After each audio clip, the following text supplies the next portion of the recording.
Good afternoon, praise the Lord. Welcome to this video.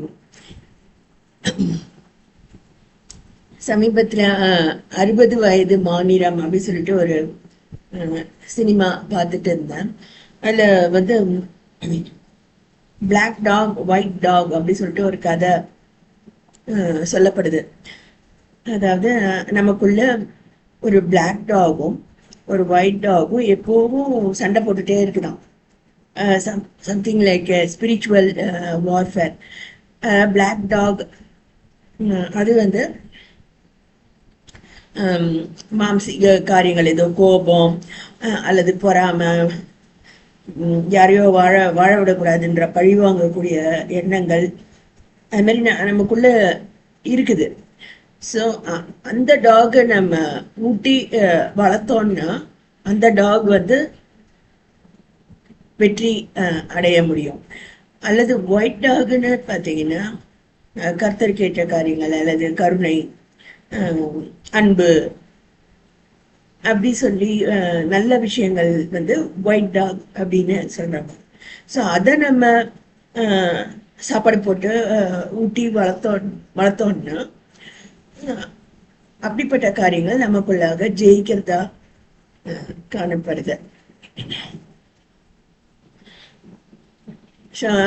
எனக்கு நிறைய பேர் தெரியும், மறுபடி பிறந்த குழந்தைகள் நிறைய பேர் எனக்கு தெரியும். எங்க ஊர்ல எங்க வீட்டுல இருக்கிறாங்க. நானே அப்படி ஒரு டைனி டாட்டா இருந்துதான் நான் வளர்க்கப்பட்டேன். ஸோ அதுல நிறைய எக்ஸ்பீரியன்ஸ் எனக்கு இருக்குது. ஒண்ணு வந்து ஆவிக்குரிய ஆகாரம் நமக்கு கிடைக்கலன்னா ஆத்மா நலிந்து காணப்படும். அதாவது ஒயிட் டாக்னு வச்சுக்கோங்க, அது வந்து நலிந்து காணப்படுது. சிலர் வந்து அந்த ஒயிட் டாகை போட்டு அடித்து நொறுக்கவும் முற்படுறாங்க.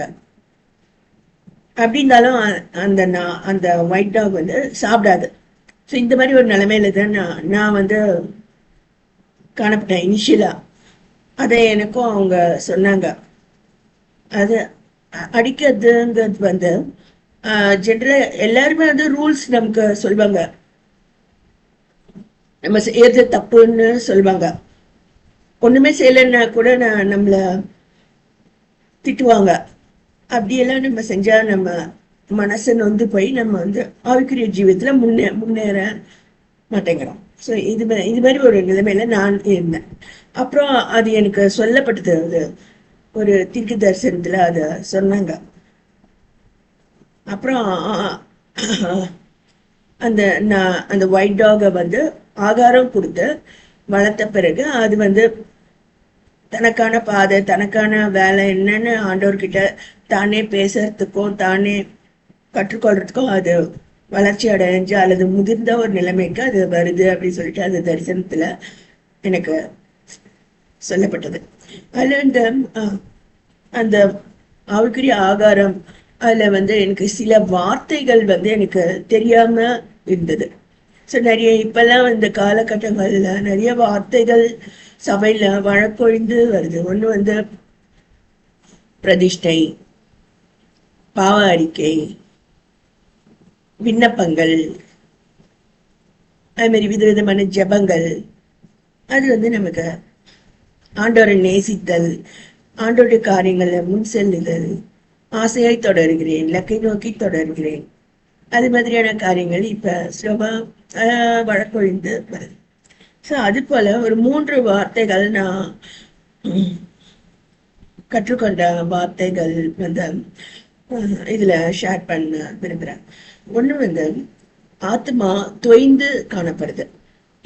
சரியான ஐக்கியம், நமக்கு ஆவிக்குரிய ஐக்கியம், ஃபெல்லோஷிப் ஆஃப் வார்ம் கிறிஸ்டியன்ஸ் அப்படின்ட்டு இருக்கு. ஸோ அது நமக்கு இல்லை அப்படின்னா அந்த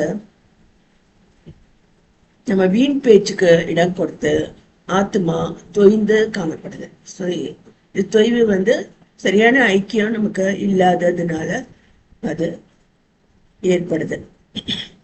ஸோ இதுக்கு ஆவிக்குரிய தொய்வு அப்படின்ட்டு சொல்றாங்க. ரெண்டாவது வந்து மற்றவருடைய பகடி அது மாதிரி செய்யும்போது நம்ம அவங்களுக்காக ஜபிக்க மாட்டேங்கிறோம். அன்பற்ற நிலைமைகள். ஸோ ஸ்லோவா நம்முடைய ஆத்மா வந்து மரித்த நிலைமையில காணப்படுது.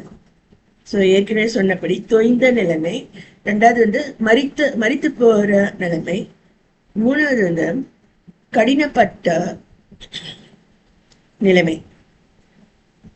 சிலருடைய ஆத்மா வந்து கடினமா இருக்குது அப்படின்ட்டு சொல்லுவாங்க. நோய் வந்த நிலைமை, அதாவது பாவம் அந்த ஆத்மா செய்யும் போது ஆத்மா சைல்டு சிக் அப்படின்னு சொல்லிட்டு சொல்லுவாங்க. இந்த மாதிரியான காரியங்கள் இப்பெல்லாம் வந்து சபையில படுறதில்ல. அதனால இதெல்லாம் வழக்கொழிந்து வர்றதுனால சபை வந்து பாரம்பரிய சபை போல காணப்படுது. ஸோ இதை நான் சிலருக்கு உபயோகமா இருக்கும்னு ஷேர் பண்ணுறேன்.